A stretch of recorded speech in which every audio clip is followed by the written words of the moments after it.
హల్లెలూయా. ఎంతమంది సంతోషంగా ఉన్నారండి? సంఘానికి ఎవరి కోసం వస్తామండి? ఎవరి గురించి? యేసు ప్రభు. మన గుర్తింపు ఎవరు? మన గుర్తింపు ఎవరండి? యేసు ప్రభు.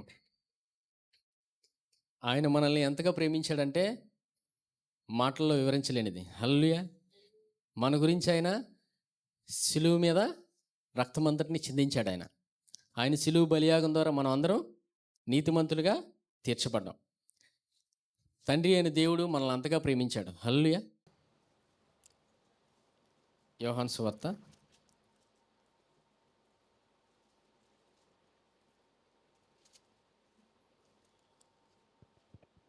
3:16. దేవుడు లోకముని ఎంతో ప్రేమించెను కాగా ఆయన తన అద్వితీయ కుమారునిగా పుట్టిన వాని యందు విశ్వాసముంచి ప్రతివాడును నశింపక నిత్యజీవం పొందినట్లు ఆయనను అనుగ్రహించెను. మన కొరకు ఎవరిని అనుగ్రహించాడండి? తండ్రి అయిన దేవుడు యేసుప్రభుని. యేసుప్రభు ద్వారానే మనం ఇక్కడికి రాబడ్డామండి. హల్లెలూయా. సంఘంలోకి తీసుకొచ్చింది ఎవరు? తండ్రి అయిన దేవుడు మన కొరకు కుమారుని అనుగ్రహించాడు. యేసుప్రభుని ఎప్పుడైతే మనం నమ్ముకున్నామో సంఘంలో ఉన్నాం. హల్లెలూయా. ఇప్పుడు మన గుర్తింపు ఎవరు? యేసుప్రభు. ఎప్పుడు మర్చిపోకూడదండి. భారతదేశంలో మన గుర్తింపు ఎవరు? మన గుర్తింపు ఏంటండి? భారతదేశంలో గుర్తింపు ఏంటండి ప్రస్తుతానికి? ఆధార్ కార్డు. అవునా? ఆధార్ కార్డు లేకపోతే ఎక్కడికైనా వెళ్ళగలరు అనుకుంటున్నారా? వెళ్ళలేరు. ప్రతిదానికి ఇప్పుడు ఆధార్ కార్డు అడుగుతున్నారు. మనకు తెలుసు, ఎక్కడికి వెళ్ళినా సరే బ్యాగ్లోనో పర్స్లోనో ఆధార్ కార్డు పెట్టుకుంటాం. అవునా? ఎంతమంది అందరూ విచిత్రంగా చూస్తున్నారు. వేరే ప్రాంతానికి వెళ్ళినా, వేరే దేశానికి వెళ్ళినా, వేరే రాష్ట్రానికి వెళ్ళినా ప్రాముఖ్యంగా ఉండేది ఏంటి? ఆధార్ కార్డే. ఎప్పుడు మర్చిపోం. వేరే వాళ్ళకి మనమే గుర్తు చేస్తుంటాం ప్రత్యేకంగా. ఎందుకు? అది లేకపోతే పని అవ్వదు. ఏ పని అవ్వదు. రేషన్ ఎవరు? అవునా? ఇంకేమెవరండి? కొన్ని టికెట్స్ కూడా అవ్వవు, ఏమి జరగవు. అంటే ప్రూఫ్, మన గుర్తింపు అందులో ఉంది. ఇక్కడ బ్రతకడానికి, భూమి మీద ప్రయాణించడానికి. అద్భుతమైన కృప ఏంటంటే తండ్రి అయిన దేవుడు మన కొరకు ఆయన కుమారుని అనుగ్రహించాడు. మన జీవితానికి విలువ యేసుప్రభు ద్వారా వచ్చింది. హల్లెలూయా. ప్రతి క్షణం మనం ఆయన జ్ఞాపకం చేసుకోవాలి. హల్లెలూయా. ఆయన ఎంతగా మనం చూస్తుంటామో మన జీవితంలో పూర్ణ శాంతిని అనుభవిస్తాం. ఏ శాంతి అండి? ఎవని మనసు ఆయన మీద అనుకున్నో పూర్ణ శాంతి గలవానిగా ఆయన చేస్తాడు మన జీవితాన్ని. శాంతి లేదు, సమాధానం లేదంటే యేసుప్రభుని చూస్తే శాంతి అంటే ఏటో అర్థమవుతుంది. పూర్ణ శాంతిని మనం అనుభవిస్తామండి. ఇప్పుడు తండ్రి అయిన దేవుడు మన కొరకు పనిచేస్తున్నాడు భూమి మీద. ఇప్పుడు యేసుప్రభు వారు ఎక్కడున్నారు? తండ్రి కుడిపార్శ్వాన ఉన్నారు. మరి తండ్రి అయిన దేవుడు, దేవుడు త్రియేక దేవుడు అండి. తండ్రి, కుమారుడు, పరిశుద్ధాత్మ దేవుడు. అవునా? మరి ముగ్గురు వేరు కాదు, ముగ్గురు ఒకటే. ముగ్గురు ఒకటేనా? వేరువేరండి. ఇంకా ఎవరికైనా అనుమానం ఉంటే చేతులెత్తండి. ముగ్గురు ఒకటే. కానీ దేవుడు వ్యవహరించే విధానం తండ్రిగా, కుమారుడిగా, పరిశుద్ధాత్మ దేవుడిగా. ఇదంతా ఎవరి కొరకు? మన కొరకే.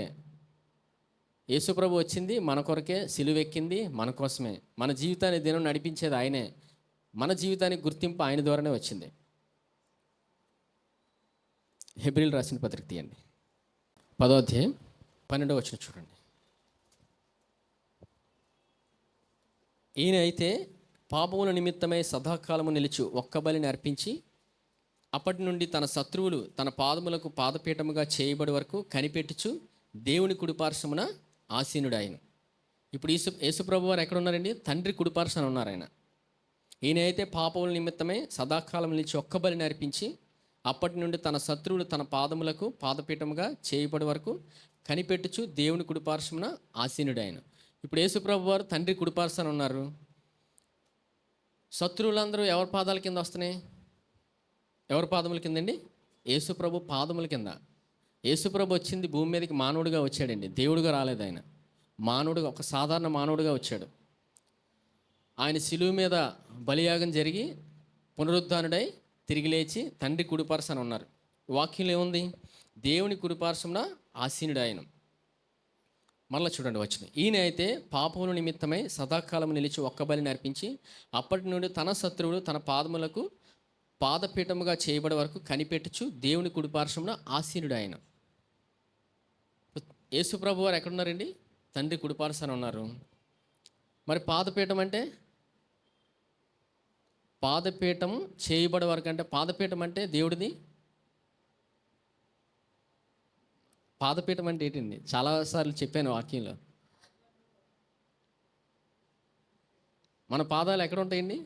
భూమి మీద. పాదపీఠం అంటే భూమే. దేవుడి పాదపీఠం ఏంటంటే భూమి. మరి భూమి మీద ఎవరున్నారు? భూమి మీద ఎవరున్నారండి? మనం ఉన్నామని చెప్పకండి, మనం భూమి మీద ఉన్నామండి. ఇంకెవరున్నారు? అపవాది ఉన్నాడు. ఇప్పుడు అపవాది భూమి మీద చలాయిస్తున్నాడు, అవునా? భూమి మీద ఉన్నాడు, మర్చిపోకండి ఇప్పుడు అపవాది ఉన్నాడని. అపవాది ఉన్నాడు, మనము ఉన్నాం, దేవుడు కూడా ఉన్నాడు. ఇప్పుడు శత్రువులన్నీ పాదపీఠం వరకు వచ్చే వరకు ఎవరు చేస్తారు? తండ్రి అనే దేవుడు యేసుప్రభు పాదాల కిందకు వచ్చాయి. మరి యేసుప్రభు పాదాల కింద వచ్చాయంటే ఎవరు పాదాల కింద ఉన్నట్టు? ఇప్పుడు మన పాదముల కింద కూడా ఉన్నాయండి. ఎందుకంటే ఆయన ఎట్టివాడే ఉన్నాడో మనము కూడా అట్టివారముగానే ఉన్నాం. హల్లెలూయా. ప్రతి శత్రువు ఆయన పాదాల కింద ఉంచాడు. ఎవరు? తండ్రి అయిన దేవుడు. మరి ఇప్పుడు యేసుప్రభు వారు భూమి మీదకి వచ్చిన తర్వాత ఆయన పరిచర్యలో అద్భుతమైన ఆయన కృపను చూపాడు. ఆయన 12 మంది శిష్యులు ఎంచుకున్నాడు. ఎంతమందినండి? 12 మందిని.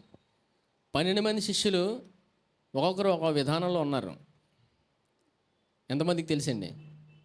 ఒక్కొక్కరికి ఒక వృత్తి ఉంది, ఆ వృత్తిలో ప్రయాణించారు. ఎంతమంది ఉద్యోగం చేస్తున్నారు ఇక్కడ? ఇక్కడ అందరూ ఉద్యోగం చేస్తారు. కొంతమంది స్త్రీలు ఇంట్లో ఉంటారు, అవునా? వంట చేస్తారు. ఇప్పుడు యేసుప్రభు వారు భూమి మీదకి వచ్చిన తర్వాత ఆయన 12 మందిని ఎంచుకున్నాడు. ఎంతమందిని అండి? 12 మందిని. వారే వచ్చారా, ఆయన ఎంచుకున్నారా? వారే వచ్చారండి. ఆయన ఎంచుకున్నాడండి. ఆయన మానవుడిగా వచ్చి 12 మంది శిష్యుల్ని ఎంచుకున్నాడు. ఆయన వెళ్ళాడు వాళ్ళ దగ్గరికి. ఆయన వచ్చాడు మన దగ్గరికి, మనం వెళ్ళిపోలేదు. నేనే యేసుప్రభు దగ్గరికి వెళ్ళిపోయాను, సంఘంలో కూర్చుండిపోతున్నానంటే అజ్ఞానం, అది భ్రమ. అది ఆయన ఇక్కడికి తీసుకొచ్చాడు మనల్ని. ఆయన తీసుకొచ్చాడు కాబట్టి ఇక్కడ కూర్చున్నాం. హల్లెలూయా. ఎంతమందికి అర్థమైందండి? ఎప్పుడు మర్చిపోకూడదు. ఇంకో వచనం చూపిస్తాను మీకు. కీర్తనలు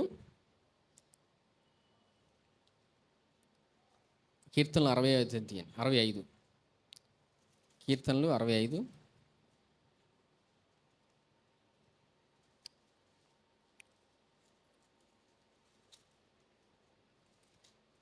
4 చూడండి. 4వ వచనం. నీ ఆవరణములలో నివసించినట్లు నీవు ఏర్పరచుకొని చేర్చుకొనివాడు ధన్యుడు. ఎవరండి? నీ ఆవరణములలో నివసించినట్లు నీవు ఏర్పరచుకొని చేర్చుకొనివాడు ధన్యుడు. ఇప్పుడు మనల్ని ఎవరు ఏర్పాటు చేసుకున్నారు? ఇప్పుడు మనం అందరం ధన్యులమండి. హల్లెలూయా. ఆయన ఏర్పాటు చేసుకున్నాడు, మన సొంతంగా రాలేదు. నీ ఆవరణంలో నివసించినట్లు నీవు ఏర్పరచుకొని చేర్చుకునేవాడు ధన్యుడు. ఆయన మనల్ని ఏర్పాటు చేసుకుని సంఘానికి తీసుకొచ్చాడు. మన సొంతంగా రాలేదు, ఎప్పుడు మర్చిపోకూడదు. ఆయన సన్నిధిలోకి ఆయనే మనల్ని తీసుకొచ్చాడు. ఇప్పుడు యేసుప్రభు వారు మానవుడిగా భూమి మీదకి వచ్చి ఆయన ఏర్పాటు చేసుకుంటాడు. చూడండి మనుషుల్ని. యోహాను సువార్త 1వ అధ్యాయం చూడండి.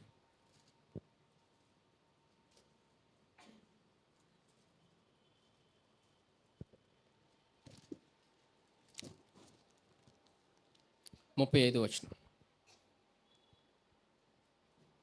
మరునాడు మరల యోహాను అతని శిష్యుల్లో 2 లేచుండగా అతడు నిలుచున్న యేసు వైపు చూచి, ఇదిగో దేవుని గొర్రెపిల్ల అని చెప్పాను. ఎవరు చెప్తున్నారండి దేవుడి గొర్రెపిల్ల అని? యోహాన్ ఎవరు? యోహాన్ ఎవరండి? ఒకరే చెప్తున్నారు. యోహాన్ ఎవరంటే బాప్తీసు ఇచ్చి యోహాన్ అండి, యేసుప్రభు శిష్యుడు కాదు.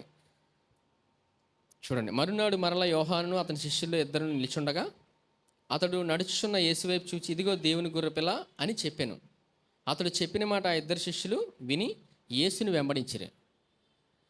యోహాను ఎవరిని చూపిస్తున్నాడండి? యేసుప్రభుని చూపిస్తున్నాడండి. బాప్తీసం ఇచ్చి యోహాను పుట్టింది యేసుప్రభు కోసం. హల్లెలూయా. ఎవరి కోసం? యేసుప్రభు కోసం పుట్టాడు ఆయన. ఎవరిని చూపిస్తున్నాడు? యేసుప్రభునే చూపిస్తున్నాడు. ఎవరికి చూపిస్తున్నాడు? బాప్తీసం ఇచ్చి యోహాను ఈయన దేవుని గొర్రెపిల్లని ఎవరికి చూపిస్తున్నాడండి? మరలా చదువుతాను చూడండి. మరునాడు మరల యోహాను అతని శిష్యుల్లో ఇద్దరు నిలిచుండగా అతడు నడుచున్న యేసు వైపు చూచి, ఇదిగో దేవుని గొర్రెపిల్ల అని చెప్పాను. శిష్యులకు చూపిస్తున్నాడండి. అతడు చెప్పిన మాట ఆ ఇద్దరు శిష్యులు విని యేసుని వెంబడించిరి. యేసు వెనుకకు తిరిగి వారు తను వెంబడించుట చూసి, మీరేం వెదకుచున్నారని వారిని అడగగా, వారు, రబ్బీ, నీవు ఎక్కడ కాపునున్నావని ఆయన అడిగిరి. రబ్బీ అనే మాటకు బోధకుడు అని అర్థము. ఇప్పుడు ఈ శిష్యులు ఆయన వెంబడించేద్దాం అనుకున్నారు, అవునా? యేసుప్రభు వారు తిరిగి ఏమన్నారు? మీరు ఎందుకు నన్ను వెంబడిస్తామని అన్నారు, అవునా? యేసుప్రభు అడిగిన ప్రశ్న ఏంటి? ఎందుకు నన్ను వెంబడిస్తున్నారని. మనం ఎందుకు యేసుప్రభుని వెంబడిస్తున్నామో మనకు తెలియాలండి. మనం యేసుప్రభు దగ్గరికి ఎందుకు వెళ్తున్నాం అనేది మనం గ్రహించాలి. ప్రతిదినం ఆ గ్రహింపు ఉండాలి. ఆయన దగ్గరికి వెళ్ళామంటే ఖచ్చితంగా జవాబు వస్తుంది. హల్లెలూయా. ఇప్పుడు ఎక్కడికైనా వెళ్ళామంటే పని లేకుండా వెళ్ళాం కదండి, ఏదో పని ఉంటే వెళ్దాం. మరి ఆయన్ని వెంబడిస్తున్నప్పుడు మనం ఖచ్చితంగా జవాబు పొందుకుంటాం. మీరు ఎందుకే వెంబడిస్తున్నారో చూడండి. 38వ వచనం. యేసు వెనుకకు తిరిగి వారు తను వెంబడించి, మీరేం వెదకుచున్నారని వారిని అడగగా, వారు, రబ్బీ, నీవు ఎక్కడికి కాపున్నావని ఆయన అడిగిరి. రబ్బీ అనే మాటకు బోధకుడు అని అర్థము. వచ్చి చూడుడని ఆయన వారితో చెప్పగా, వారు వెళ్ళి ఆయన కాపురం ఉన్న స్థలము చూచి ఆ దినము ఆయన యొద్ద బస చేసిరి.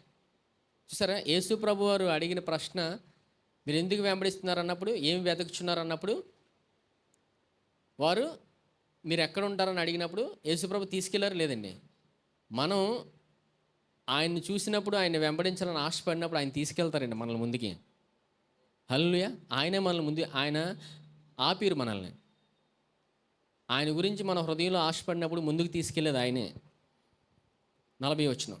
యోహాను మాట విని ఆయన వెంబడించిన ఇద్దరిలో ఒకడు సీమోను పేతురు యొక్క సహోదరుడైన అంద్రియా. ఇతడు మొదట తన సహోదరుడైన సీమోను చూచి, మేము మెస్సీయను కనుగొంటుమని అతనితో చెప్పి యేసు వద్దకు అతను తోడుకొని వచ్చెను. మెస్సీ అను మాటకు అభిషక్తుడని అర్థము. యేసు అతని వైపు చూచి, నీవు యోహాను కుమారుడు అని సీమోనువు, నీవు కేఫా అనబడదు అని చెప్పాను. కేఫా అను మాటకు రాయి అని అర్థం.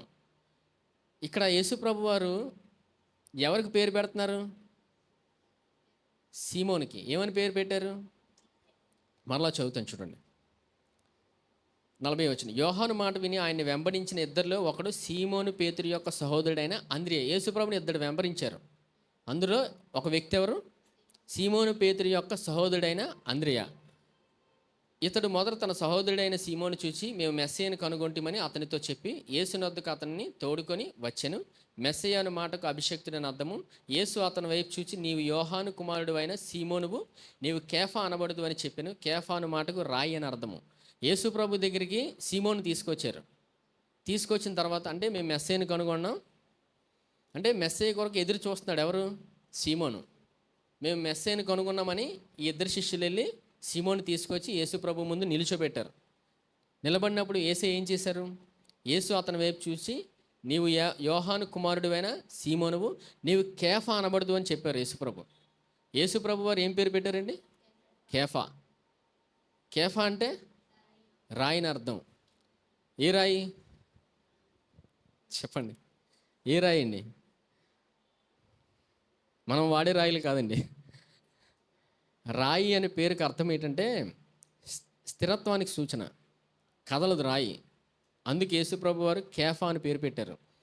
ఇప్పుడు అందరికీ పేర్లు ఎందుకు పెడతారండి? పుట్టిన వెంటనే సరదాగా పెడతారా? పేరు పెట్టకుండా మామూలుగా పిలిస్తే అబ్బాయి అయితే ఒరే, అమ్మాయి అయితే మనకు తెలుసు, ఓకేనా? అది నేను చెప్పలేండి. పేరు పెట్టకుండా అలా పిలుస్తారు ఎవరైనా? మరి పేరు ఎందుకు పెడతారు? పేర్లు ఎందుకు పెడతారండి? కరెక్టే చెప్పారు, గుర్తింపు అండి. పేరు గుర్తింపుని చూపిస్తుంది, గుర్తింపు. ఇప్పుడు సీమోనికి యేసుప్రభు వారు పేరు పెట్టారు కేఫా అని, రాయి అని, స్థిరత్వం అని పెట్టారు. మరి ఆ వ్యక్తి స్థిరంగా ఉన్నాడు అనుకుంటున్నారా? ఉండలేదండి.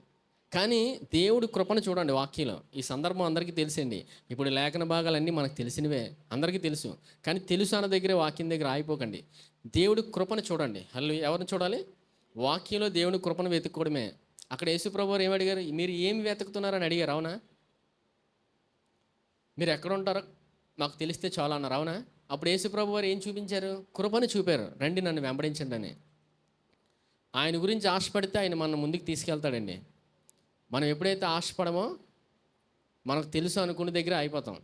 మనకేం తెలియదండి, మనకేమీ తెలియదు. తెలుసు అనుకోవడమే భ్రమ, అజ్ఞానం. అది మనకి ఈ భూమి మీద ఏమీ తెలియదు. ఈ భూమి మీద నడిపించాలంటే ఆయనే నడిపిస్తాడు. ఎందుకు? మనం ఎవరి సొత్తు? మనం ఎవరి సొత్తు అండి? దేవుని సొత్తు. మనల్ని పిల్లలుగా చేసుకుంది ఎవరు? చూడండి, 1 యోహాను చూడండి.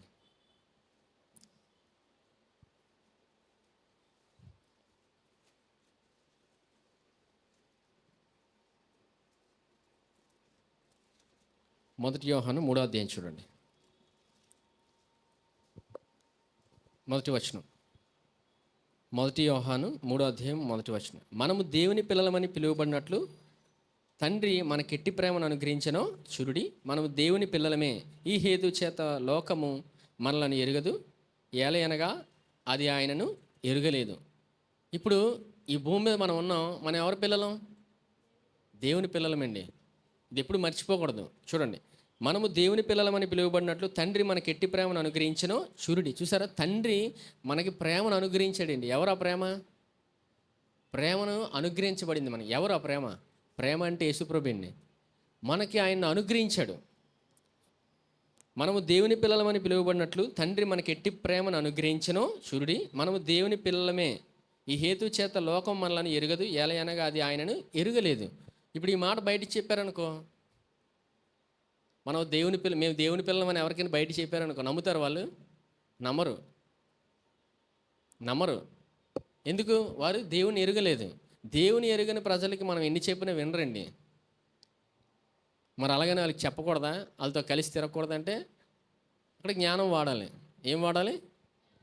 వాళ్ళతో సహవాసం చెయ్యాలి. వాళ్ళతో కలిసిపోకూడదని, కలిసిపోమని కాదు అర్థం. వాళ్ళతో మాట్లాడమన్నామని వాళ్ళ అలవాట్లు చేసుకొని, నీతికి దుర్నీతితో ఏమి సాంగత్యం ఉంది వాక్యంలో? నీతి ఎవరు? మనము.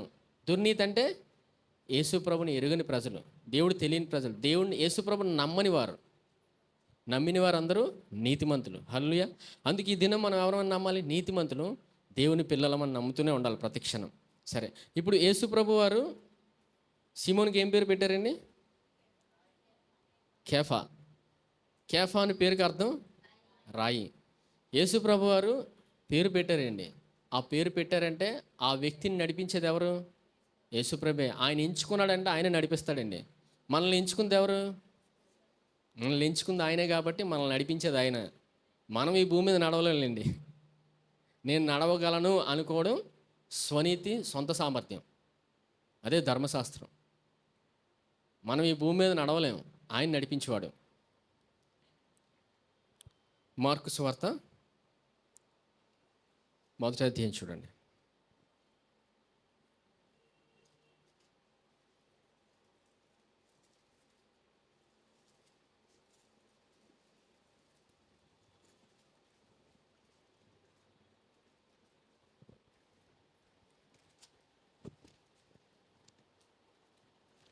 మొదటి అధ్యాయం 16వ వచనం చూడండి.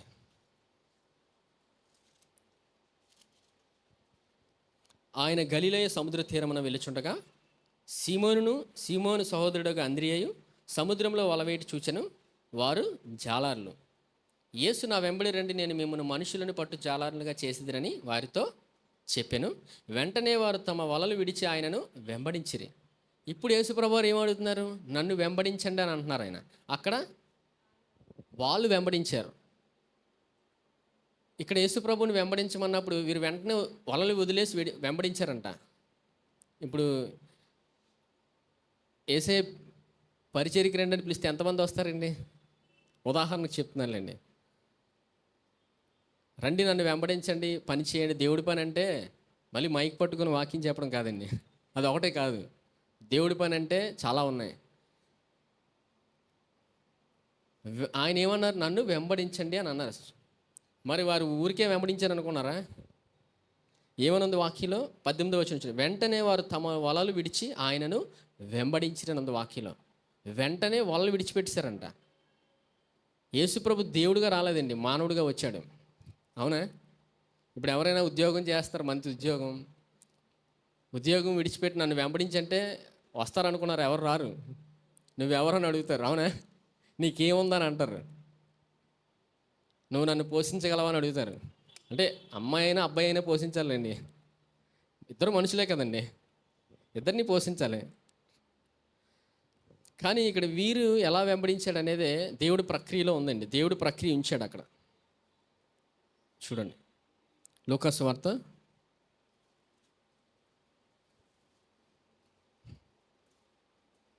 5వ అధ్యాయం చూడండి, 4వ వచనం. లూకాసు వార్త 5వ అధ్యాయం 4వ వచనం.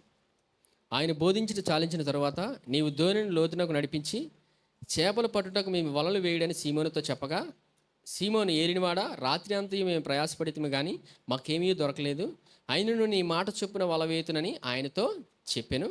వారాలో చేసి విస్తారమైన చేపలు పట్టిరి, అందుచేత వారు వలలు పిగిలిపోచుండగా వారు వేరొక ధోనిలోనున్న తమ పాలివారులు వచ్చి తమకు సహాయం చేయవాలని వారికి సజ్ఞలు చేసిరి.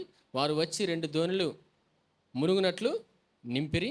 సీమోను పేతురు అది చూచి యేసు మోకాలు ఎదుటి సాగిలపడి, ప్రభువా, నన్ను విడిచిపోము, నేను పాపాత్తునని చెప్పాను. ఏలయనగా వారు పట్టిన చేపల రాశికి అతడును అతనితో కూడా నున్నవారిని విస్మయం నొందిరి. అలాగున అలాగున సీమోనుతో కూడా పాలివారైన జబదయి కుమారుడు యాకోబును యోహాను విస్మయం ఉందిరి. అందుకు యేసు, భయపడకము, ఇప్పటి నుండి నీవు మనుషులను పట్టునివాడవై ఉందువని సీమోనుతో చెప్పెను.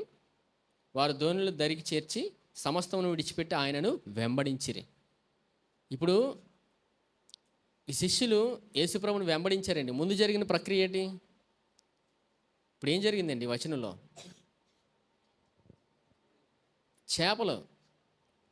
చేపల కోసం రాత్రి అంతా తిరిగారంట. మరి వాళ్ళ జాలర్లు, వారికి చేపలు లేకపోతే ఏముండదండి, తిండి ఉండదు. అవునా? కష్టపడిపోతే తిండి ఉండదండి. కష్టపడి పని చేయాలి భూమి మీద.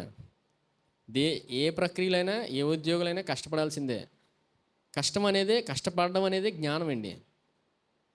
కష్టపడడం అనేదే జ్ఞానం. ఇది తెలియని వాళ్ళు కష్టపడరు, సులువుగా అన్నీ రావాలనుకుంటారు. జ్ఞానం ఏం చెప్తుంటుంది? కష్టపడమని చెప్తుంది. అదే జ్ఞానం. కష్టపడడంలో అంటే అర్థం ఏంటి? ఈ భూమి మీద మనుషులు కష్టపడేది వేరు, సంఘంలో ఉన్నవారు వేరు. భూమి మీద కష్టపడి పనిచేసేది వారు కష్టపడుతూనే ఉంటారు. వారు ఎంత కష్టపడినా వారికి ఫలితం ఉండదు. కానీ సంఘంలోకి మనల్ని దేవుడు తీసుకొచ్చిన తర్వాత, ఆయన పిల్లలుగా చేసుకున్న తర్వాత మనం కష్టపడుతుంటాం, కానీ కష్టాన్ని తెలియనివాడు దేవుడు. హల్లెలూయా. సులువుగా పని చేయడం ఎలాగో చెప్తాడు. సులువుగా అర్థం చేసుకున్నట, సులువుగా పని చేయట, అదే దేవుని కృప. ఇక్కడ ఏం జరిగింది? రాత్రి అంతా తిరిగారంట. ఎవరు? పేతురు. రాత్రి అంతా తిరిగి చేపలు దొరకలేదు. మరి వారికి తెలియదు అనుకుంటున్నారా చేపలు ఏ టైంలో దొరుకుతాయో? ఏ టైంలో దొరుకుతాయండి? పగలు కదా దొరుకుతాయి. పగలేంటి దొరుకుతాయి? చేపలు ఎప్పుడు దొరుకుతాయండి సముద్రం మీద? సరే, పగలు వల పట్టుకొని వెళ్ళండి. అంత విస్తారమైన పడవు, 1-2 మీకు దొరకొచ్చేమో బలవంతంగా వాటిని పట్టుకుంటే. అవునా? దొరకవు చేపలు పగలు. రాత్రి దొరుకుతాయి. ఎప్పుడు దొరుకుతాయండి? రాత్రి అయితే పుష్కలంగా దొరుకుతాయి. ఎప్పుడు దొరుకుతాయి? వలలు పిగిలిపోతాయి. మరి వీళ్ళు రాత్రి అంతా తిరిగారంట, దొరకలేదు. యేసు ప్రభుతో ఏమంటున్నారో చూడండి, 5వ వచనం. సీమోను, ఏలినవాడ, రాత్రి అంతయు మేము ప్రయాసపడితే కానీ మాకేమీ దొరకలేదు, అయినను నీ మాట చొప్పున వలలు వేతునని ఆయనతో చెప్పెను. వారు అలా చేసి విస్తారమైన చేపలు పట్టిరి. ఎవరి మాట చొప్పున వేశారండి? యేసుప్రభు మాట చొప్పున వేశారు. యేసుప్రభు మాట చొప్పున వేస్తే అది పగల, రాత్రి, మధ్యాహ్నమా, ఉదయం 3 ఉండదండి, పడాల్సిందే చేపలు. హల్లెలూయా. ఇక్కడ ఎవరు మాట చొప్పున వేశారు? యేసుప్రభు మాట చొప్పున వేస్తే ఉదయం చేపలు పడ్డాయండి, వలలు పిగిలిపోయి. ఆ చేపల రాశికి వారికి ఏమైంది? విభ్రాంతి నొందారు. అంటే చేపలు పట్టే వారికి తెలుసు అంత విలువైన చేపలు. ఒక చేప అమ్మితే వాళ్ళు లక్షాధికారులు అయిపోయి ఉండొచ్చేమో, అంత విలువైన చేపలు అవి, ఆ రాశి చేపలు. వాళ్ళు వలలు పిగిలిపోయి వాళ్ళు ఆగలేక ఇంకొక ధోనిని పిలిచారు. అవునా? చేపల విలువ వాళ్ళకి తెలుసు, ఎప్పుడు దొరుకుతాయో కూడా తెలుసు. కానీ ఎవరు మాట చొప్పున వేశారు? యేసు ప్రభు మాట చొప్పున వలలు వేసినప్పుడు విస్తారమైన చేపలు వారికి దొరికాయి. వీరు ఏం జరిగింది? వారి జీవితంలో అద్భుతం కలిగింది. ఏం జరిగింది? అద్భుతం జరిగిందండి. ప్రక్రియ జరిగింది. యేసుప్రభు ప్రక్రియ చేశారా లేదా? వారి జీవితంలో ప్రక్రియ జరుగుతుందండి. వారు ఊరికి యేసుప్రభుని వెంబడించలేదు. ఆయనే వచ్చి ఆయనే అద్భుతం చేసి వారిలో నమ్మకాన్ని కలిగించి వారిని వెంబడించేలాగా ఆయన చేసుకున్నాడు. ఈరోజు మనం సంఘానికి వచ్చామంటే ఆయన తీసుకొచ్చాడు, మనం రాలేదు. చివరికి ఏమైంది చూడండి, 10వ వచనం. అలాగున సీమునితో కూడా ఉన్న పాలిన జబదీ కుమారుడు యాకోబును యోహాను విస్మయమందిరి. అందుకు యేసు భయపడకము, ఇప్పటి నుండి నీవు మనుషులను పట్టువాడవై ఎందువని సీమునితో చెప్పెను. వారు ధోనిలు దరికి చేర్చి సమస్తమును విడిచిపెట్టి ఆయనను వెంబడించిరి. సమస్తాన్ని విడిచిపెట్టారంటండి. అర్థమైంది ఈయన ఎవరో. ఆయన మాట చెప్తేనే చేపలు పడ్డాయి. అవునా? మాట చెప్తే ఏదైనా జరుగుతుంది. ఇంకా అంత శ్రమ లేదు కదండి. చేపలు పట్టే వరకు తెలుస్తుందండి ఎంత కష్టమో. అంత సులువు కాదు అది. కానీ ఆయన మాట చెప్తే జరిగిందంటే అర్థం ఏంటి? ఆయన మాటల్లోనే సమస్తం ఉందని అలా గ్రహించారు. మరి ఆయన మాటల్లోనే సమస్తం ఉందని గ్రహిస్తే ఆయన మాట వినకుండా ఉండలేం. హల్లెలూయా. మన సామర్థ్యాన్ని వాడమండి, అలాగని కష్టపడమని కాదు అర్థం. మన సామర్థ్యాన్ని వాడం, ఆయన సామర్థ్యం మీద వెళ్తాం. హల్లెలూయా. మరి ఇప్పుడు దేవుడు వెంటనే ఏం చేశారు? పేతురికి పేరు పెట్టాడు. ఏమని? సీమోను పేతురికి వేసి ఏం పేరు పెట్టారు? కేఫా. అంటే ఈ పేతురు రాయి అని అర్థం. చూడండి, మార్కు సువార్త 3వ అధ్యాయం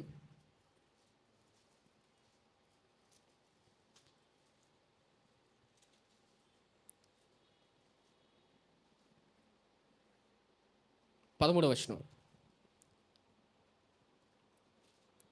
మార్కు సువార్త 3వ అధ్యాయం 13వ వచనం. ఆయన కొండ ఎక్కి తనకిష్టమైన వారిని పిలువగా వారు ఆయన వద్దకు వచ్చిరి. వారు తనతో కూడా ఉండినట్లును దయ్యములు వెళ్ళగొట్టుచు అధికారం గలవారై సువార్త ప్రకటించుటకును వారిని పంపవలనని ఆయన 12 మందిని నియమించెను. వారెవరనగా ఆయన పేతురు పేరు పెట్టిన సీమోను. ఇప్పుడు ఎవరున్నారండి అందులో? ఏమని పేరు? పేతురు అని పేరు పెట్టిన సీమోను. ఇప్పుడు ఈ సీమోనుకు కూడా అధికారం ఇవ్వబడింది. ఇప్పుడు దేవుడు మన అందరికీ అధికారం ఇచ్చాడండి. హల్లెలూయా. ఆ అధికారం మనం కూడా కలిగి ఉన్నాం. దెయ్యాలు వెళ్ళగొట్టే అధికారం కలిగి ఉన్నాం. అవునా? సమస్తం మీద ఆయన మనకు అధికారాన్ని అనుగ్రహించాడు. మన విశ్వాసంతో నమ్మి పలికినప్పుడు అద్భుతాన్ని మన కళ్ళ ముందే చూస్తాం. లేదు, నాకేమీ లేదు, నాకేమీ రాదు, నాకు అంత ధైర్యం లేదు అనుకోవడం అజ్ఞానం. అది ఆయన మనకి సామర్థ్యం ఇచ్చాడని నమ్మినప్పుడు నమ్మి పలుకుతామండి. మనకు సామర్థ్యం ఇచ్చామని నమ్మలేనప్పుడే, అసలు నేను దేవుని కుమార్తెనని నమ్మలేనప్పుడు మనం ఏమీ చేయలేము భూమి మీద. నమ్మినప్పుడు చేస్తాం. హల్లెలూయా. అవునా కాదండి? ఇప్పుడు ఒక తండ్రికి పిల్లలు ఉన్నప్పుడు, నా తండ్రి ఈయన అని నమ్మినప్పుడు ఆస్తి అంతా ఎవరిదవుతుంది? ఎవరిదవుతుందండి? పిల్లలదే కదా అవుతుంది. ఆ అధికారం వాళ్ళకి ఇవ్వబడింది. ఆస్తి కలిగిన తండ్రికి పిల్లలు పుట్టినప్పుడు తండ్రి ఆస్తి పిల్లలదే అవుతుంది, పక్కింటి వాళ్ళది అవుతుంది. హల్లెలూయా. వేరే వాళ్ళది అవుతుందా? వాళ్ళది. ఇప్పుడు దేవుని పిల్లలుగా మనం చేసుకున్నప్పుడు ఈ అధికారం మనం కూడా కలిగి ఉన్నాం. ఏంటి అధికారం? చూడండి, ఆయన 13వ వచనం. ఆయన కొండ ఎక్కి తనకి ఇష్టమైన వారిని పిలువగా వారు ఆయన యొద్దకు వచ్చిరి. వారు తనతో కూడా ఉండినట్లు దయ్యములు వెళ్ళగొట్టుచు అధికారము గలవారై సువార్త ప్రకటించుటకు వారిని పంపవాలని ఆయనను 12 మందిని నియమించిన. వారెవరనగా ఆయన పేతురను పేరు పెట్టిన సీమోను. ఇప్పుడు సీమోనికి అధికారం ఇవ్వబడింది. శిష్యులు ఉన్నారులేండి, మీరు ఇంటికి వెళ్ళి చదువుకోండి పేర్లు. ఇప్పుడు పేతురికి అధికారం ఇవ్వబడింది. దేవుడు అద్భుతం చేసి సమస్తాన్ని విడిచిపెట్టి ఆయన వెంబడించే గొప్ప కృపలోకి ఆయన నడిపించాడు. అలాగే అధికారం ఇవ్వబడింది. దేని మీద? దయ్యాలు వెలగొట్టే అధికారం. మరి అధికారం ఇవ్వబడిన తర్వాత పేతురు జీవితంలోని అనేకవి జరిగాయండి. చాలా చేశాడు పేతురు. దేవుణ్ణి ఆయన ఎంత ప్రేమించాడో ఒక సందర్భంలో ఆయన వద్దనుకున్నాడు. ఆయన వద్దనుకొని శపించుకున్నాడు. నచ్చినట్టు మాట్లాడాడు, బూతు మాట్లాడాడు. అయినా ఆయన విడిచిపెట్టలేదు పేతురుని. హల్లెలూయా. చూడండి, మత్తయి సువార్త 20వ అధ్యాయం చూడండి.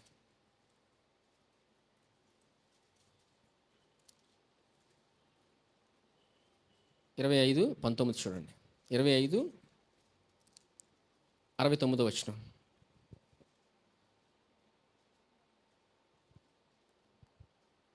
మత్తయి సువార్త 26:26 పేతురు వెలుపటి ముంగిట కూర్చుని ఉండగా ఒక చిన్నది అతని వద్దకు వచ్చి, నీవును గలిలయుడు యేసుతో కూడా ఉంటివి కదా అనెను. అందుకు అతడు, నేను ఉండలేదు, నీవు చెప్పు సంగతి నాకు తెలియదని అతన్ని అందరి ఎదుట అనెను. అతడు నలుగులోనికి వెళ్ళిన తర్వాత మరి ఒక చిన్నది అతన్ని చూచి, వీడును నజరేయుడైన యేసుతో కూడా ఉండినని అక్కడి వారితో చెప్పగా, అతడు ఒట్టు పెట్టుకొని నేను ఉండలేదు, ఆ మనిషిని నేను ఎరుగనని మరలా చెప్పాను. కొంతసేపు అయిన తర్వాత అక్కడ నిలిచి ఉన్నవారు పేతురు వద్దకు వచ్చి, నిజమే, నీవును వారిలో ఒకడివే, నీ పలుకు నిన్ను గురించి సాక్ష్యం ఇచ్చున్నదని అతనితో చెప్పాను. అందుకు అతడు, ఆ మనిషిని నేను ఎరుగనని చెప్పి శపించుకొనుటకును ఒట్టు పెట్టుకొనుటకును మొదలుపెట్టాను. వెంటనే కోడి కూసెను. ఈ సందర్భం మనందరికీ తెలిసింది. యేసు ప్రభువుని తెలియదు అంటాడు, నాకెవరో తెలియదు. అందరి ముందు యేసు ప్రభుతో తిరిగిన వ్యక్తి, యేసు ప్రభువే నా సమస్తం, యేసు ప్రభువే నా సర్వం, ఎవరు విడిచిపెట్టినా నేను విడిచిపెట్టనని పలుకుతాడు పేతురు. అలాంటి పేతురే ఒక సమయంలో యేసుప్రభుని వదిలేస్తాడు. యేసుప్రభుని ఎవరు మధ్యలో వదిలేశారండి? పర్లేదు చెప్పండి, జవాబు వస్తుంది. నాకు యేసుప్రభు అర్థం అవ్వట్లేదు, నేను యేసుప్రభుని ఎందుకు నమ్ముకున్నానో నాకు తెలియదు, నా జీవితంలో ఏం జరగట్లేదు, అసలు ఇన్నాళ్ళు అయింది యేసుప్రభుని నమ్ముకొని, నాకు అసలు ఏమీ అర్థం అవ్వట్లేదు, చర్చి ఏటో పాటలు ఏటో. అవునా? ఎందుకు కూర్చుంటామో ఎందుకు వస్తామో తెలియదని అలాంటి స్థితిలో ఉన్నప్పుడు కూడా ఇంక వద్దులే, ఇంక చర్చికి వెళ్ళాల్సిన అవసరం లేదు, ఇంక నా పని నేను చేసుకుంటాను, నాకు దేవుడు సామర్థ్యం ఇచ్చాడు కదా, ఆ సామర్థ్యాన్ని వాడతాను అనుకొని కొంతమంది వెళ్ళిపోయి ఉండొచ్చు. కొన్ని సందర్భాల్లో చేస్తామండి మనం. ఆయన వద్దు అనుకుంటాం, ఆయన వద్దు అనుకుని మనం వెళ్ళిపోతాం. అలాంటి సమయంలో కూడా ఆయన కృపణిస్తాడు. హల్లెలూయా. అదేనండి ఆయన ప్రేమ. ఆయన ప్రేమ అంత సులువు కాదు, ఆయన అంత మంచివాడు. యోహాను సువార్త 21 చూడండి.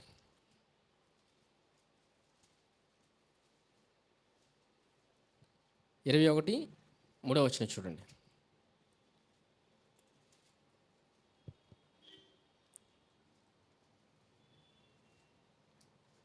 యోహాను 21:3. సీమోను పేతురు, నేను చేపలు పట్టుబోదునని వారితో అనగా, వారు, మేమును నీతో కూడా వచ్చేదమనిరి. వారు వెళ్ళి దోణి ఎక్కిరి, కానీ ఆ రాత్రి ఏమీ పట్టలేదు. సూర్యోదయం అగుచుండగా యేసు ధరిని నిలిచెను. అయితే ఆయన యేసు అని శిష్యులు గుర్తుపట్టలేదు. ఈ సందర్భం ఏంటి? మరలా యేసు ప్రభు చనిపోయి తిరిగి లేచిన తర్వాత చేపలు పట్టడానికి వెళ్తారు. ఎవరు?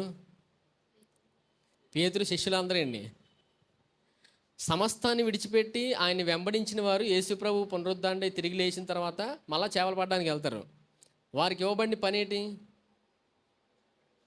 మీరు మనుషులు పట్టు జాలాలుగా చేస్తానంటే మళ్ళీ ఏం పట్టడానికి వచ్చారు? చేపలు పట్టడానికి వచ్చారు. చూసారా, మనిషి దేవుడి సామర్థ్యాన్ని వద్దనుకొని తన సామర్థ్యాన్ని వాడదాం అనుకుంటాడు. ఆయన కృపణిస్తాడండి దేవుడు. మనల్ని దేవుడు అంతగా ప్రేమిస్తాడు ఆయన. చూడండి 4వ వచనం. అయితే ఆయన యేసు ఆయన శిష్యులు గుర్తుపట్టలేదు. యేసు, పిల్లలారా, భోజనమునకు మీ వద్ద ఏమైనా ఉన్నదా అని వారిని అడుగగా, యేసు ప్రభు ఏమని పిలిచారండి? పిల్లలారా. తండ్రినండి పిల్లల్ని పిల్లలారా అని పిలుస్తాడు. అవునా? అవునా కాదండి? ఇప్పుడు మన పిల్లలు ఉన్నారని పక్కింటి వారు ఏమని పిలుస్తారు? పేరు పెట్టి పిలుస్తారు. అవునా? సొంత తల్లిదండ్రులే పిల్లలని పిలుస్తారు. అవునా? ఈరోజు మనం ఆయన రక్తం ఇచ్చి కొనబడ్డాం. ఇప్పుడు మనం ఏమయ్యాం? ఆయన పిల్లలమయ్యాం. ఈ భూమి మీద మనం ఏ మనిషి ఒంటరి కాదండి. యేసు ప్రభుని నమ్ముకున్న ప్రతి ఒక్కరు ఆయన పిల్లలు. అవునా? ఆయన మనల్ని పిల్లలుగా చేసుకున్నాడు. చూడండి 6వ వచనం. లేదని వారితో 6వ వచనం చూడండి. అప్పుడు ఆయన దోణి కుడిపక్కన వలవేయుడి మీకు దొరుకునని చెప్పాను కనుక వారు అలాగూ వేగ చేపలు విస్తారముగా పడినందున వల లాగలేకపోయారు. కాబట్టి యేసు ప్రేమించిన శిష్యుడు ఆయన ప్రభువు సుమి అని పేతురుతో చెప్పాను. ఆయన ప్రభు అని సీమోను పేతురు విని వస్త్రహీనుడై ఉన్నందున పైబట్ట వేసి సముద్రంలో దుమికాను. ఎవరు దూకారండి సముద్రంలో? ఎంతమందికి అర్థమైందండి ఈ వచనం? వారు యేసుప్రభు మాట విని వలలు వేశారు. వారికి తెలియదు యేసుప్రభు అని. యేసుప్రభు పునరుద్ధాండై తిరిగి లేచిన తర్వాత సందర్భం అండి. వల వేసిన తర్వాత చేపలు పడ్డాయి. ఎవరు గ్రహించారు? యోహాను గ్రహించాడండి. ఎందుకు? దేవుని ప్రేమను అనుభవిస్తున్న వ్యక్తికి తెలిసిపోద్ది. ఆ మనిషి ఆగలేడు. అవునా?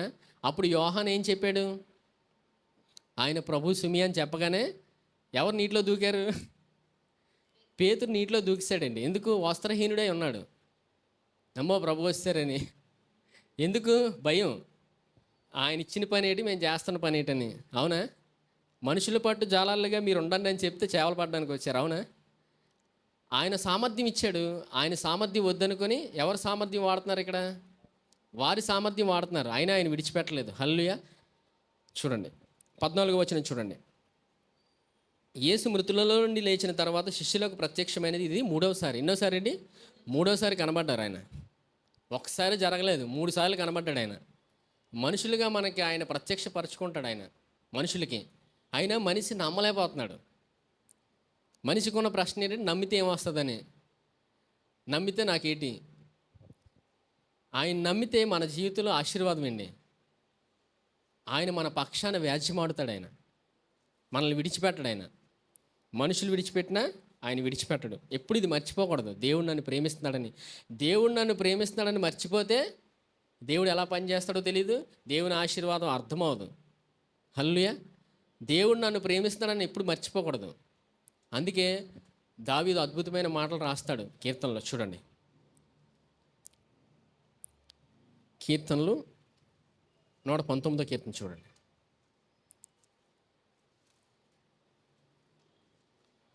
119వ కీర్తన 153వ వచనం చూడండి. 153. నేను నీ ధర్మశాస్త్రను మర్చువాడను కాను, నా శ్రమను విచారించి నన్ను విడిపింపుము. ఇక్కడ దావీదు ఏమంటాడండి? నేను నీ ధర్మశాస్త్రమును మర్చువాడను కాను. అంటే దేవుని వాక్యాన్ని మర్చిపోడంట. ఎవరు? దావీదు. ఎందుకు మర్చిపోడు? చూడండి, నా శ్రమను విచారించి నన్ను విడిపింపుము, నా పక్షమును వ్యాజ్యమాడి నన్ను విమోచింపుము, నీవిచ్చిన మాట చొప్పున నన్ను బ్రతికింపుము. ఇక్కడ ఏం అడుగుతున్నాడు? నా పక్షాన వ్యాజ్యమాడమంటున్నాడు దేవుణ్ణి.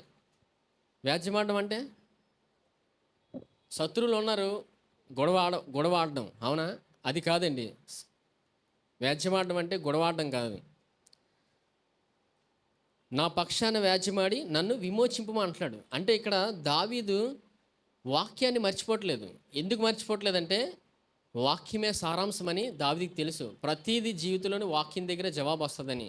ఎందుకు? దేవుడు వాక్యం ద్వారా మన మధ్య ప్రత్యక్షపరచుకుంటాడు ఆయన. అక్కడ శిష్యులకి ఎవరి దగ్గర ప్రత్యక్షపరచుకున్నాడు? ఏ సమయంలో ప్రత్యక్షపరచుకున్నాడండి? ఆయన వద్దనుకొని వెళ్ళిపోయారు. అవునా? యేసుప్రభు ఇచ్చిన పని ఏంటి?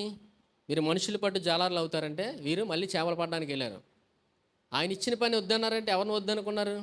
యేసుప్రభుని వద్దనుకున్నారండి. ఇది ఒకసారి జరిగింది కాదు పేతురుది. ఆయన సిలువ ఎక్కకముందే ఆయన ఎవరో తెలియదు అన్నాడు. ఆయన తిరిగి లేచిన తర్వాత కూడా చేపలు పట్టడానికి వెళ్ళాడు. అంటే అర్థం ఏంటి? ఆయన వద్దనుకుంటున్నాం. మన సామర్థ్యాన్ని వాడుతున్నామంటే అర్థం ఏంటి? నేను చేయగలను, నాకు సామర్థ్యం ఉంది, నాకు బలం ఉంది, నాకు జ్ఞానం ఉంది అని అనుకోవడం అర్థం ఏంటి? ఆయన వద్దనుకుంటున్నాం. ఆయన దగ్గరికి మనం వెళ్ళట్లేదు. ఆయన దగ్గరికి వెళ్ళడం కూడా మరలా ఆయన మనకి నమ్మి కృపిస్తాడు. హల్లెలూయా. ఆయన సామర్థ్యం ద్వారానే ఆయన దగ్గరికి వెళ్ళగలం. ఈరోజు మనల్ని ఇక్కడ తీసుకొచ్చింది కూడా, సంఘంలో కూర్చోబెట్టింది కూడా ఆయన సామర్థ్యమే. చూడండి 160వ వచనం చూడండి. నీ వాక్య సారాంశము సత్యము, నీవు నియమించిన న్యాయవిధులని నిత్యము నిలుచును. దావీదుకి ఉన్న గొప్ప జ్ఞానం ఏంటంటే నీ వాక్య సారాంశము సత్యము. నీ వాక్యమే మనిషి జీవితానికి ఒక సారాంశం. ఈరోజు మన జీవితం ఇక్కడ ఉన్న ప్రతి ఒక్కరి జీవితానికి సారాంశం ఏంటంటే ఆయన వాక్యమే. నీ వాక్య సారాంశము సత్యము. ఎందుకంటే దేవుడు మన పక్షాన్ని వ్యాజ్యమాడతాడండి. అక్కడ తండ్రి అయిన దేవుడు కుమారుడి పాదాల కింద ఏం తీసుకొచ్చాడు? శత్రువులు తీసుకొచ్చాడు. శత్రువు అంటే మన మీద బాంబులు వేసేవారు కాదండి. అంటే అర్థం ఏంటంటే వేరే దేశానికి యుద్ధం అవుతుందా? బాంబులు ఇప్పుడు అవుతున్నాయి కదండి ప్రస్తుతానికి. ఎక్కడ అవుతుంది? ఎంత బాగా చెప్పారండి. ఇవి మర్చిపోరు. ఇవి యుద్ధాలు గుర్తుంటాయి. ఎందుకు? 24 గంటలు టీవీ ఎదురుగా పెట్టుకుంటాం. అవునా? ఎక్కడ ఏం జరుగుతుందో తెలుసుకోలే. వాటి వల్ల మనకేం ఉపయోగం లేదు. చాలా జరుగుతాయండి భూమి మీద. వాటి మీద మనం గురి పెట్టకూడదు. మన గురి ఎప్పుడు యేసుప్రభు మీద ఉండాలి. ఎవరి మనస్సు ఆయన మీద ఆనుకున్నో పూర్ణ శాంతి గలవాడిగా ఆయన చేస్తాడు మన జీవితాన్ని.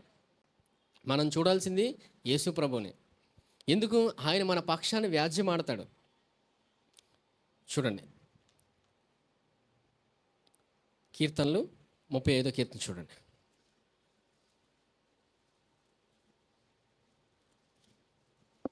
మొదటి వచనం 35వ కీర్తన.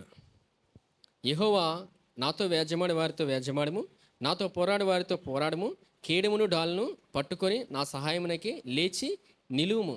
దావీదు ఏమడుగుతున్నాడండి? పక్షాన వ్యాజ్యమాడమంటున్నాడు దేవుడు. ఎందుకు?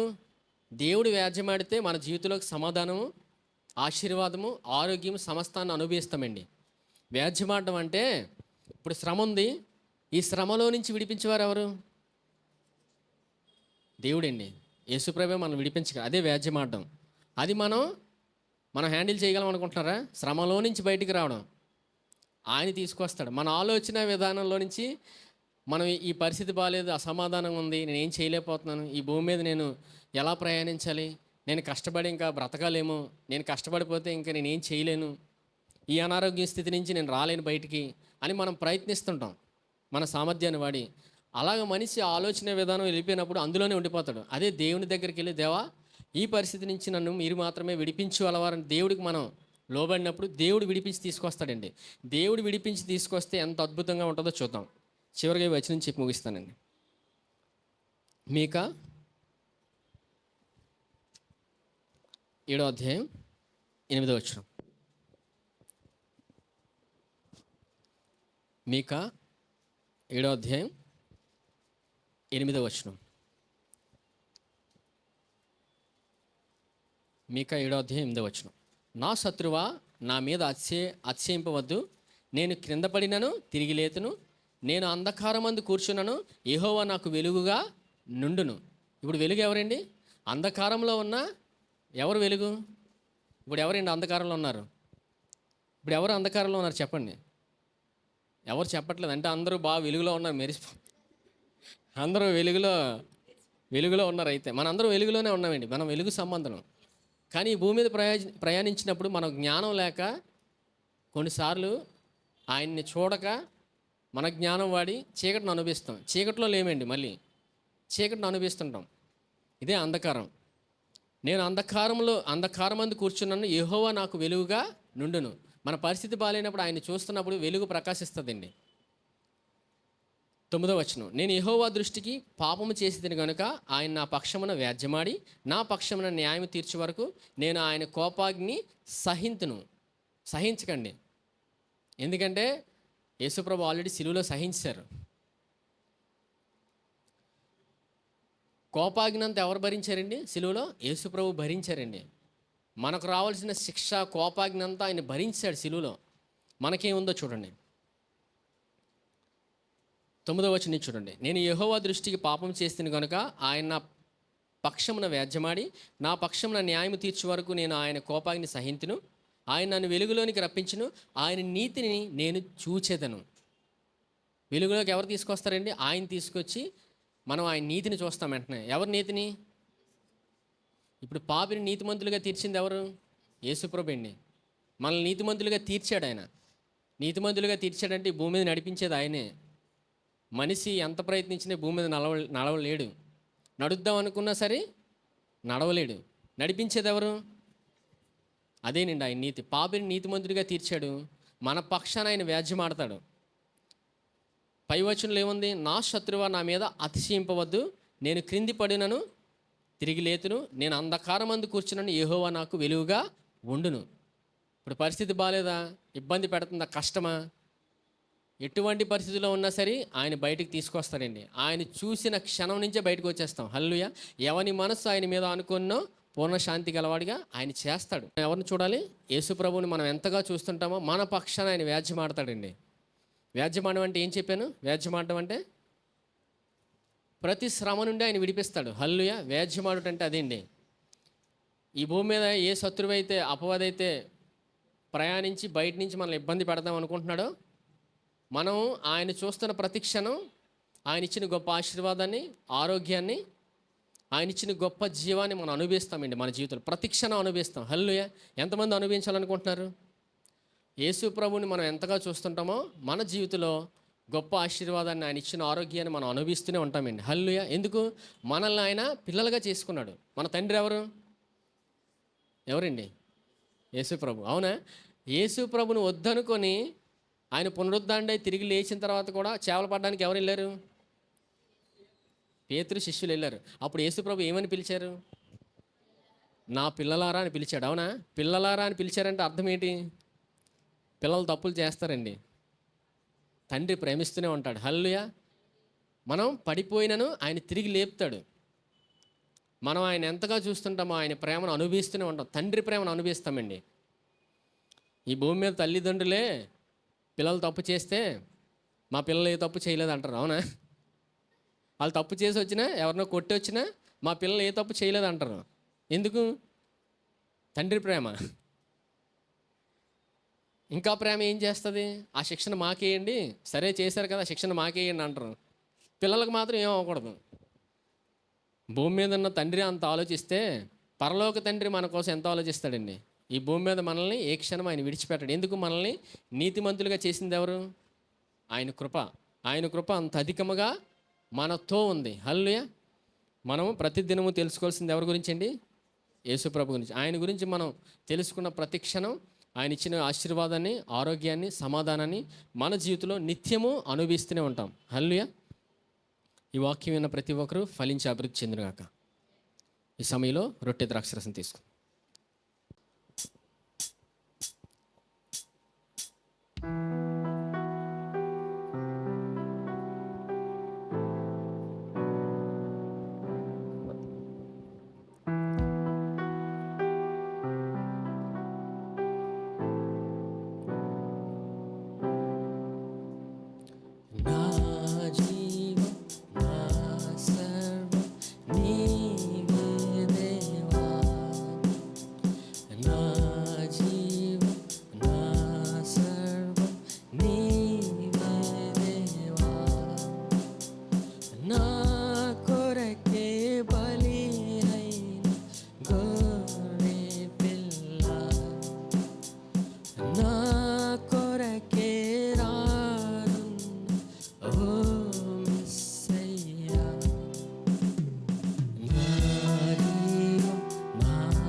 ఈ రొట్టె ఆయన శరీరానికి సాదృశ్యంగా ఉంది.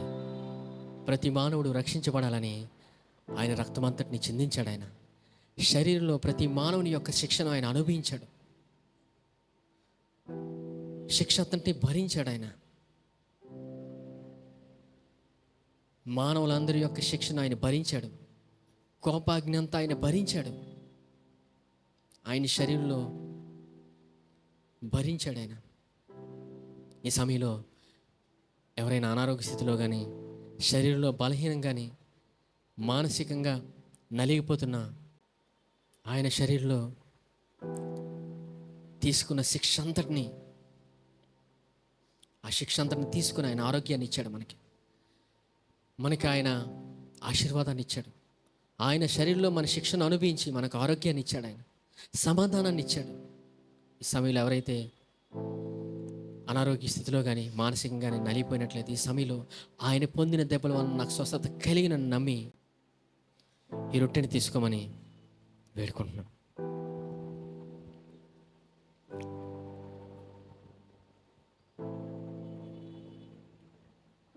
ఈ పాత్రలోనిది ఆయన రక్తానికి సాదృశ్యంగా ఉంది. ప్రతి మానవుడు రక్షించబడాలని ఆయన రక్తమంతటిని చిందించాడు. ఆయన రక్తమంతటిని చిందించాడు. ఆయన అంతగా మన ఎడల ఆయన కృప చూపాడు. ఆయన కృప మన ఊహకు అందదు. అంతగా మన ఎడల ఆయన కృప చూపుతూనే ఉన్నాడు. అంతగా మనల్ని ప్రేమించాడు. ఆయన అంతగా ప్రేమించి ఆయన రక్తమంతటిని చిందించాడు. ఆయన రక్తంతో మనల్ని కడిగి నీతిమంతులుగా తీర్చాడు. పాపపు స్థితిలో ఉన్న మనల్ని నీతిమంతులుగా తీర్చాడు. ఆయన రక్తంతో కడిగి మనల్ని నీతిమంతులుగా తీర్చాడు. ప్రతిదినము ప్రతి క్షణం నేను క్రీస్తు యేసునందు దేవుని నీతిని ఆయన నమ్మి మనం ముందుకి ఎంతగా వెళ్తుంటామో ఆయన ఇచ్చిన ఆరోగ్యాన్ని, ఆయన ఇచ్చిన సమాధానాన్ని మన జీవితంలో ప్రతి క్షణం మనం అనుభవిస్తాం. ఈ సమయంలో కూడా నేను క్రీస్తు యేసునందు దేవుని నీతిని నమ్మి ఈ పాత్రలోనే తీసుకోండి.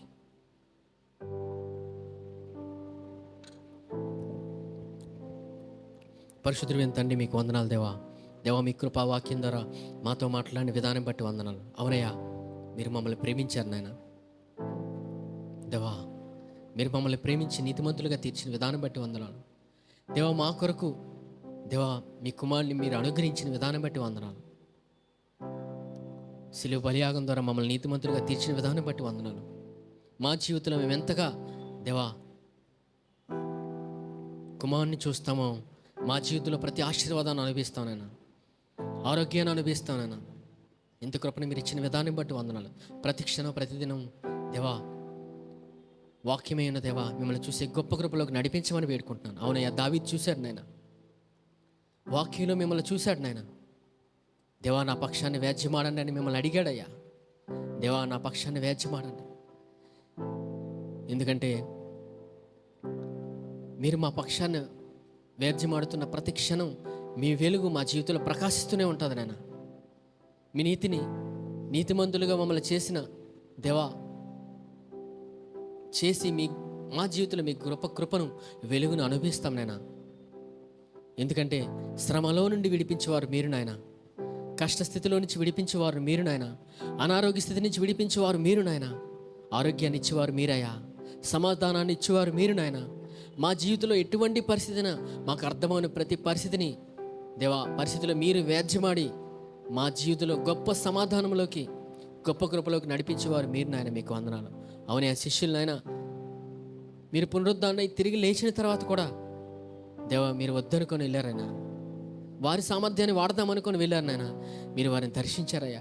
మూడవసారి వారిని దర్శించి వారితో మీరు మాట్లాడారయ్యా. పిల్లలారా అని పిలిచారయ్యా. పిలిచి మరలా వారిని ఆశీర్వదించారు నాయన. మరలా దేవా గొప్ప కార్యాలు చేసే గొప్ప కృపలోకి వారిని నడిపించారు నాయన. మరణించిన వారిని తిరిగి లేచే విధంగా పేతుని మీరు వాడుకున్నారయ్యా. అదే పేతుని మీరు వాడుకొని 3,000 మందిని రక్షించే గొప్ప కృపలోకి నడిపించారయ్యా. పేతుని వాడుకొని మీరు 3,000 మందిని రక్షించుకున్న విధానం బట్టి వందనాలు నాయన. ఎందుకంటే దేవా మీ బలం అంత గొప్పది నాయన, మీ సామర్థ్యం అంత విలువైనదయ్యా. మీ సామర్థ్యం మా జీవితంలో ఎల్లవేళ పనిచేస్తూనే ఉంటుంది నాయన.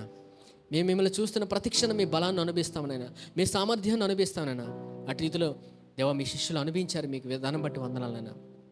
ఈ సమయంలో మమ్మల్ని అందరినీ మీరు వాడుకునే విధానం బట్టి వందనాలు నాయన. మీ పనికి మమ్మల్ని అందరినీ మీరు పిలుచుకున్న విధానం బట్టి వందనాలు. నాకు సాక్షులుగా మీరు ఉండండి అని దేవా మీరు మాతో చెప్పారయ్యా. మిమ్మల్ని చూస్తున్న ప్రతి క్షణం మిమ్మల్ని అనుభవిస్తూ ఈ భూమి మీద మా జీవితం అనేక మందికి సాక్షులుగా ఉంటుందయ్యా. అందుని బట్టి మీకు వందనాలు దేవా. ఈ సమయంలో మీ బిడ్డలందరినీ జ్ఞాపకం చేస్తాను. ఉద్యోగ వ్యాపారం చేస్తున్న వారికి మీ జ్ఞానం మీ కృపను దయచేయండి. ప్రతి క్షణం మిమ్మల్ని చూస్తూ ముందుకెళ్ళే గొప్ప కృపలోకి నడిపించమని దేవా. అలాగే ఇక్కడ ఉన్న ప్రతి కుటుంబాన్ని జ్ఞాపకం చేస్తానన్నా, ప్రతి బిడ్డను జ్ఞాపకం చేస్తానన్నా. వారి జీవితంలో మీరే పని చేస్తూ వారిని నడిపిస్తున్న విధానం బట్టి వందనాలు. ఎంతగానైనా మీ వాక్యంతో మీ వాక్యం దగ్గరికి వచ్చి మీ వాక్యాన్ని వింటుంటామో మీ జీవాన్ని అనిపిస్తాం నాయన. ఎందుకంటే మీరు మాకు జీవమై ఉన్నారు నాయన. మీరే మా సత్యమునైనా, మీరే మా జీవం, మీరే మా సమస్తమయ్యా. మిమ్మల్ని చూస్తూ ముందుకెళ్ళే గొప్ప కృపలోకి మమ్మల్ని నడిపించమని దేవా, మీ కృపతోనే మమ్మల్ని నడిపించుకోమని, మీ గొప్ప కృపలోకి నడిపించు, మీ కృపను అనుభవిస్తూ ముందుకెళ్ళే గొప్ప కృపలోకి నడిపించమని మమ్మల్ని వాడుకొని మీరే మహిమఘనత పొందుకోమని నజరేయుడైన యేసుక్రీస్తు నామములో అడిగి వేడుకుంటాను తండ్రి, ఆమేన్. యెహోవా నిన్ను ఆశీర్వదించి నిన్ను కాపాడును గాక. యెహోవా తన సన్నిధి కాంతి ప్రకాశింపజేసి నిన్ను కరుణించును గాక. యెహోవా తన సన్నిధి కాంతి ఉదయింపజేసి నీకు సమాధానము కలుగజేయును గాక. ఆమేన్.